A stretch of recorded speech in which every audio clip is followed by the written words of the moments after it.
इस बदलते दौर में हर देश विकास की दौड़ में सबसे आगे भागने की कोशिश में लगा हुआ है, लेकिन ये दौड़ इतनी आसान नहीं है, क्योंकि हमें हर रोज तरक्की करने के लिए कुछ ऐसा अलग हटकर करना होता है जिससे कम समय में ज्यादा काम हो सके। आज तरक्की का पैमाना कहीं न कहीं शहरीकरण, रोड और नया इंफ्रास्ट्रक्चर ही है, लेकिन इन चीजों को हर जगह पहुंचने में काफी वक्त लगता है, क्योंकि इसे बनाने में बहुत समय लगता था। लेकिन दोस्तों अब ऐसा नहीं रहा है, और इस वीडियो में मैं आपको कुछ ऐसी नई टेक्नोलॉजी से रूबरू कराने जा रहा हूं जिसकी मदद से कंस्ट्रक्शन के काम में बहुत आसानी और कम समय में ही हो जाएंगे। तो आइए शुरू करते हैं आज का ये वीडियो। स्टेवो ब्लॉक। हम जानते हैं कि इस समय किसी भी तरह की दीवार बनाने के लिए हमें ईंट, सीमेंट, बालू जैसी चीजों का इस्तेमाल करना पड़ता है, लेकिन आप इसे देखिए, इस स्ट्रक्चर का नाम है स्टेवो ब्लॉक, जिसको हम कुछ इस तरह से व्यवस्थित करके बिना सीमेंट और ईंट के ही एक दीवार खड़ी कर सकते हैं। बहुत से देशों में कम हाइट की बाउंड्री वॉल इस ब्लॉक से बनाई जा रही है।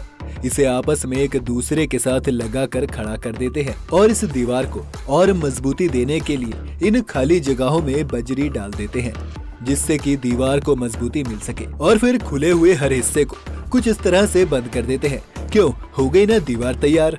बोमैग वर्ल्ड वाइड।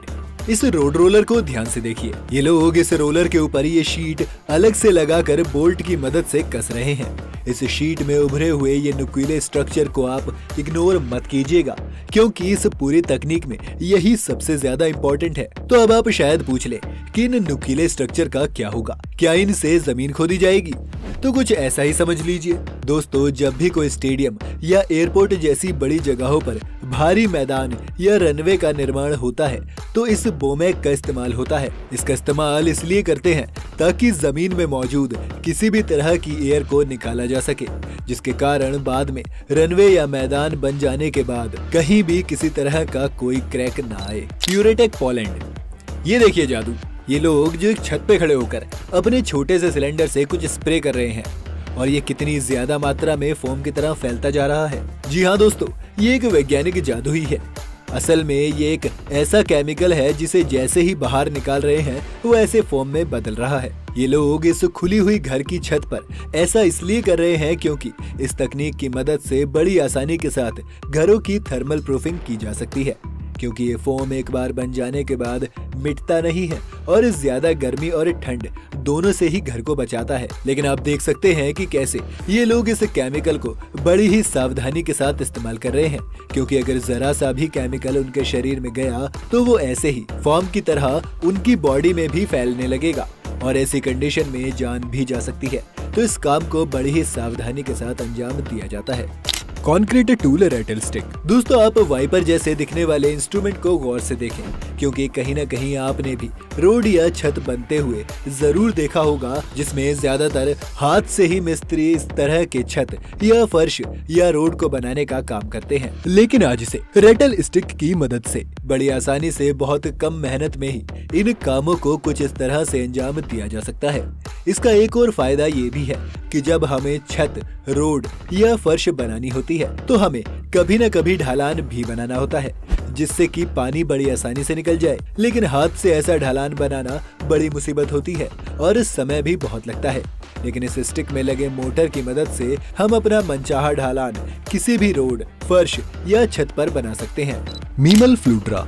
सुनने में अजीब से नाम वाली ये तकनीक काफी ज्यादा इस्तेमाल में लाई जा रही है। आप इस बड़े से बीम नुमा टूल को देख ही रहे होंगे, जिसे एक एस्केवेटर से जोड़ दिया गया है, और जब इसे हम आगे या पीछे करते हैं तो ये अपने नीचे की जमीन को बराबर कर देता है। जितने भी उबड़ खाबड़ या उभरी हुई जगहें होती हैं उन्हें एक बराबर करने में या मिट्टी को बराबर फैलाने में इस टूल का इस्तेमाल किया जाता है। खास तौर पर कस्बाई सड़कों पर जहाँ की जमीन बेहद ऊपर नीची होती है, वहाँ की जमीन को बराबर करने में ये काफी कारगर है। वर्वी। दोस्तों, जैसा कि आप सबको पता है कि आज के दौर में सड़कों का जाल पहाड़ी इलाकों तक भी पहुंच गया है, लेकिन इन पहाड़ी इलाकों में रास्ता बनाने का काम इतना आसान नहीं होता। पहले तो पहाड़ काटना पड़ता है और फिर आती है वो मुसीबत जिसको दूर करने के लिए इस मशीन को बनाया गया है। तो जैसा कि आप देख रहे हैं, एक रोलर की तरह दिखने वाली ये मशीन, जिसके रोलर में नुकीले लोहे के मजबूत कांटे निकले हुए हैं, इन्हीं कांटों वाले इस रोलर का उपयोग रास्तों में पड़े हुए छोटे बड़े पत्थरों को तोड़कर उन्हें एक बराबर करने में किया जाता है। जब इस रोलर को छोटे पत्थरों के ऊपर से गुजारते हैं तो वो बड़ी आसानी से टूट जाते हैं, लेकिन जब इन्हें बड़े पत्थरों से होकर गुजारा जाता है तो इसे ऑपरेट करने वाले ड्राइवर इस रोलर को बेलनकार वाइब्रेट कराने लगते हैं, जिसके कारण बड़े पत्थर भी बड़ी आसानी से टूट जाते हैं और रास्ते को बराबर बना दिया जाता है। Phaco group. दोस्तों, आज के समय में जब कोयले की भारी खपत के कारण बिजली की पैदावार पर असर देखा जा रहा है तो लोगों का ध्यान बिजली बनाने की अन्य तकनीकों पर भी जाने लगा है, जिसमें से विंड मिल भी एक तरह का ऑप्शन है। लेकिन दोस्तों, विंड मिल को कहीं भी नहीं बना सकते हैं। ये ज्यादातर समुद्र तटीय इलाकों में ही बनाए जाते हैं, क्योंकि उन्हें बहुत तेज हवा के झोंकों को सहना होता है। इसलिए इन्हें खड़ा करने के लिए इनकी नींव पर भी बहुत काम किया जाता है। और इसी में पेको ग्रुप द्वारा बनाई जाने वाली इस विंड मिल की नींव को भी देखिए। इसकी स्ट्रेंथ इतनी है कि ये मिल तूफान को भी आसानी से सह सकती है और टस से मस नहीं होगी। इस नींव को बनाने के लिए सबसे पहले एक वृत्त के आकार की बड़ी जमीन को बराबर किया जाता है और उसमें खुदाई का काम करके उसमें से अलग अलग स्ट्रक्चर में ढेर सारा सरिये का ढांचा लगाया जाता है। साथ ही लोहे के पाइपों को भी इन्हीं के साथ लगा दिया जाता है। इसके बाद इसे कंक्रीट और सीमेंट से पैक कर देते हैं। अभी जो लोहे के पाइप पड़े हुए थे उन्हें काट कर कंक्रीट तक बराबर ले जाते हैं। इसके बाद इसे इन पाइपों में ड्रिल करके फिर से लंबे और मजबूत सरिये को डाला जाता है और फिर ऊपर बोल्ट की मदद से कस देते हैं और होल के आसपास की जगह को फिर से कंक्रीट और सीमेंट से भर देते हैं और इसके बाद विंडमिल के स्ट्रक्चर को इसी बोल्ट की मदद से जोड़ देते हैं। तो इस तरह से एक मजबूत और टिकाऊ विंडमिल बनाने के लिए नींव बनाई जाती है। तो दोस्तों, ये थी हमारी आज की वीडियो, जिसमें हमने आपको कंस्ट्रक्शन से जुड़ी कुछ नई और हैरान कर देने वाली टेक्नोलॉजीज के बारे में बताया। आपको ये वीडियो कैसी लगी हमें कमेंट करके जरूर बताइए। अगर आपको ये वीडियो पसंद आई हो तो इसे लाइक और शेयर करना ना भूलें। साथ ही चैनल को भी सब्सक्राइब जरूर कर लें।